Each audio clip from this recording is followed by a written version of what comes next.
জাতীয় বিশ্ববিদ্যালয়ের অধীনে গ্রুপ সাবজেক্টে যে ভর্তি পরীক্ষা হবে সেটা 40, বিজ্ঞান মানবিক ব্যবসা সবারই 40। তবে মানবিক এবং ব্যবসা বিভাগের শিক্ষার্থীরা সবচেয়ে বেশি কনফিউশনের মধ্যে রয়েছে যে এই 40 নম্বর কোন কোন জায়গা থেকে আসতে পারে।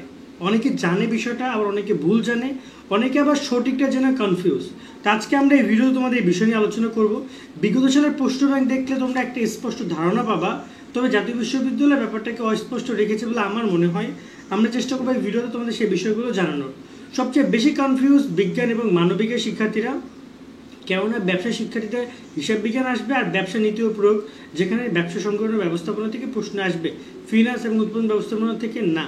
তো এই ব্যাপারটা আলাদা, খুব ইজিলি কমার্সের শিক্ষার্থীরা সেটাকে ক্যাচ করতে পারছো। কিন্তু মানবিকের শিক্ষার্থীদের প্রায় গ্রুপ সাবজেক্ট রয়েছে।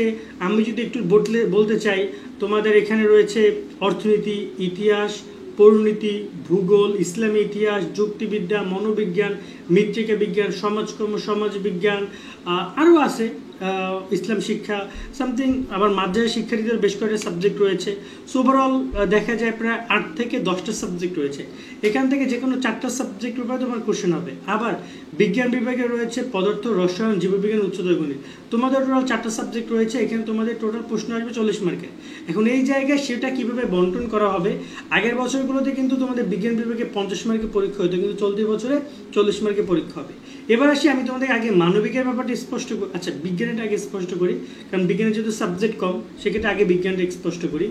বিজ্ঞানের ক্ষেত্রে মনে রাখো, তোমার এখানে আমি যদি একটু তোমাদের প্রশ্ন ব্যাংকটা একটু দেখি, তোমাদের প্রশ্ন ব্যাংকে আমরা যে বিষয়টা লক্ষ্য করে দেখতে পাই যে তোমাদের পদার্থবিজ্ঞান, রসায়ন মাস্ট অ্যান্সার করতে হবে, তার সাথে অপশনাল পাবা জীববিজ্ঞান, উচ্চতর গণিত।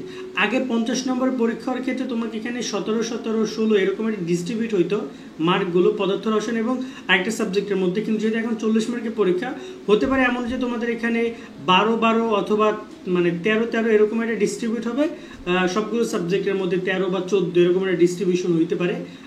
13, 13 এরকমই হবে, 13, 13 এবং 14, অথবা 14 আর 13 অথবা এরকম একটা ডিস্ট্রিবিউশন হবে। 40 নম্বরকে 3টা ভাগে বিভক্ত করা হবে। তোমরা ওই একই কথা, বিজ্ঞান বিভাগের শিক্ষার্থীরা তোমাদের হয় তোমরা বায়োলজি অথবা হায়ার মার্ক যে কোনো একটা চুজ করে অ্যান্সার দিবা। পরীক্ষার সময় তোমরা তোমাদের যে ওএমআরটা পাবা, সেখানে অপশন পাবা, সেখান থেকে তুমি লিখে দিবা এবং বাসা ভরাট করে তুমি সেটা অ্যান্সারটা লিখে দিলে হয়ে গেল।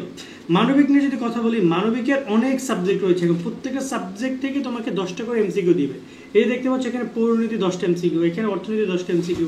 পরের পৃষ্ঠা উল্টে এলে দেখতে পারবো যে সমাজ কল্যাণ নিয়ে 10টা এমসিকিউ, আবার দেখতে পারবো ইতিহাস নিয়ে 10টা এমসিকিউ, আবার দেখতে পাচ্ছি এখানে ইসলাম ইতিহাস 10টা এমসিকিউ, যুক্তিবিদ্যা 10টা এমসিকিউ, ইসলাম শিক্ষা 10টা এমসিকিউ, ভূগোলে 10টা এমসিকিউ, মনোবিজ্ঞান, গার্হস্থ্য অর্থনীতি, গণিত, এরকমের 10টা এমসিকিউ করে তোমাদেরকে দিবে।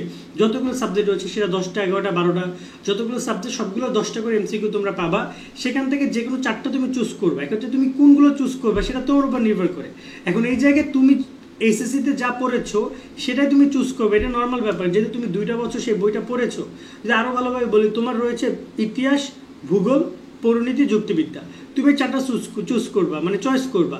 ওখানে অনেকগুলো অপশন পাবে, সেক্ষেত্রে তুমি 4টা চয়েস করে 4টা এমসিকিউ ভরাট করবা, লিখে দিবা যে ভূগোল অ্যান্সার। তো ভূগোলে 10টা প্রশ্নের যে অ্যান্সার শিট হবে সেটা লিখে দিবা। মানবিক তোমার যুক্তিবিদ্যার অ্যান্সার, যুক্তিবিদ্যা লিখে দিবা উপরে, এবং তার অ্যান্সারগুলো তুমি ভরাট করে দিবা যে কয়ে 1 নম্বরে ক হবে, 2 নম্বরে খ হবে, 3 নম্বরে ঘ হবে, 4 নম্বরে ঘ হবে, এভাবে তুমি ভরাট করবা।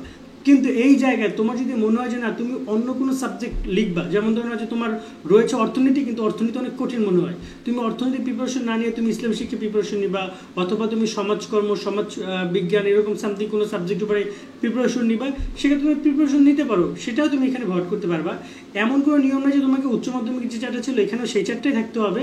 তবে যেহেতু তুমি ওখানে 2টা বছর পড়াশোনা করেছো, সেক্ষেত্রে তোমার জন্য বইগুলো খুব ইজি হয়ে গেছে, কোশ্চেনগুলো তোমার জন্য মানে তুমি খুব সহজে পারবার জন্য বলা হয়েছে উচ্চ মাধ্যমিকে পঠিত বিষয়গুলো তোমাকে এখানে ভরাট করতে হবে। সেই জায়গায় আশা করি তোমরা বিগত সালের প্রশ্ন থেকে আরও ভালোভাবে ক্লিয়ার হবে। সেক্ষেত্রে আমি বলবো বাজারে বিদ্যমান যে সকল প্রশ্ন ব্যাংকগুলো রয়েছে সেগুলো আমি তোমাকে সেগুলো উপরে প্রিপারেশন নিও, তাহলে তোমরা আরও ভালো করে বুঝতে পারবে। তো এটা হচ্ছে কথা, তোমার গ্রুপ সাবজেক্ট যেগুলো 4টা চুজ করবে সেখান থেকে তুমি অ্যান্সারগুলো দিবা। আজকের মতো ভিডিও আমরা এখানে শেষ করছি। সকলে অনেক অনেক ভালো থাকো, নিয়মিত আপডেট পেতে আমাদের সাথে যুক্ত থাকবা। আল্লাহ হাফেজ।